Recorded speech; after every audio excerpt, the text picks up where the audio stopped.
Picture a world without iPhones, Pixar magic, or sleek computers. One man's vision made it real. Steve Jobs, genius, rebel, innovator. From garage to a global empire, this is the genius of Steve Jobs. Jobs was born on February 24, 1955, in San Francisco. His biological parents, Joan Shibel and Abdul Fattah Jindali, gave him up for adoption. Paul and Clara Jobs, who also lived in San Francisco, adopted him. Young Steve loved electronics. He built radios and circuits in the garage with his dad.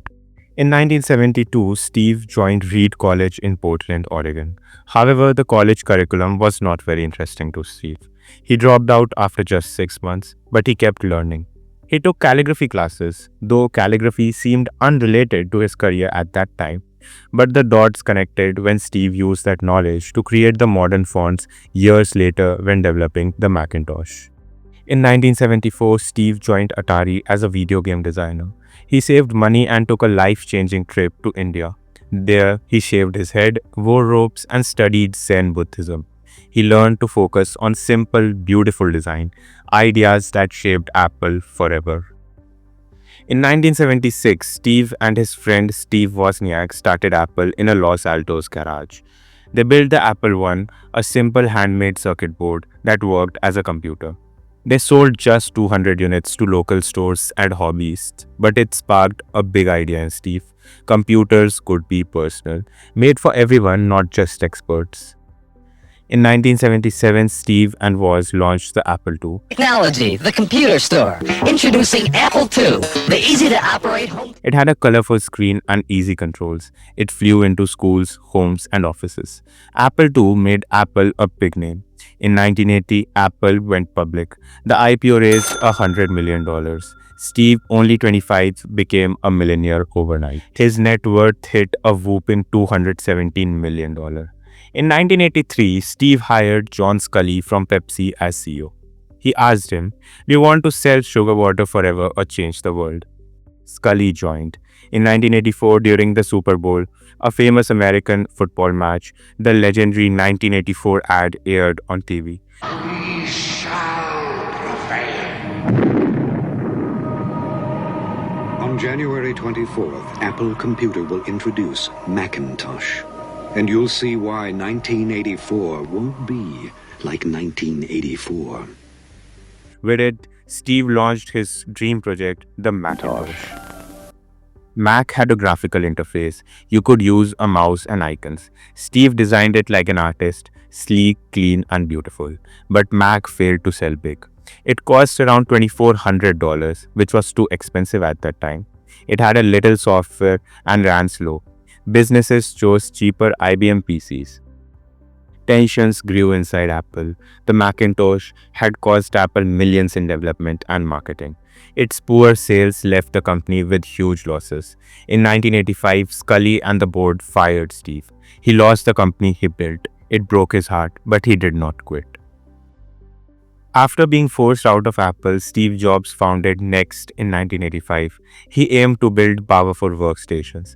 The hardware did not sell well, but Next shifted to its software, which he called the Next Step.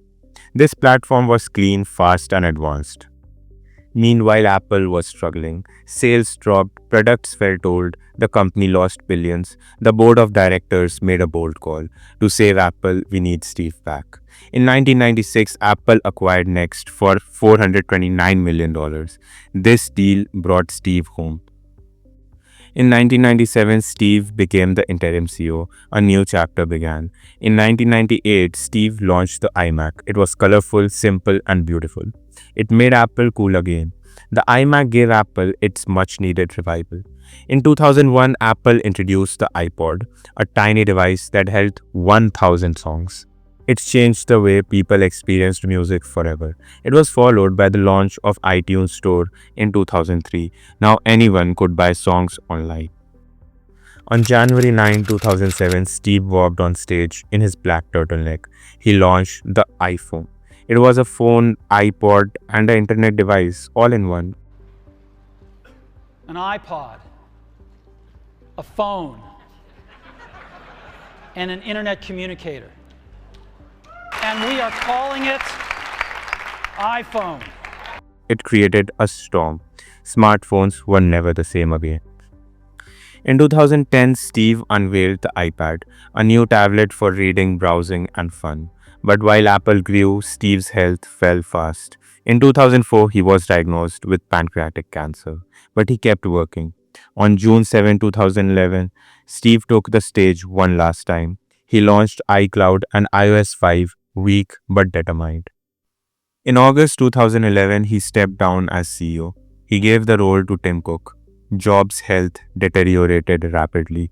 He had surgery, chemotherapy, and a liver transplant in 2009, but nothing worked. On October 5, 2011, Steve said goodbye to the world. His last words were, "Oh wow, oh wow, oh wow." He was only 56. The world lost a true visionary. He left his dream in Apple's hands. Jeff Bezos said Steve was a teacher to anyone paying attention. He left behind a vision, a legacy. Because the people who are crazy enough to think they can change the world are the ones who do.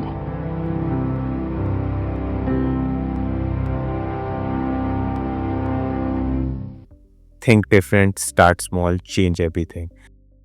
This was the genius of Steve Jobs. If you loved it, do like the video, share it, and subscribe to the channel for more such videos. Thank you so much.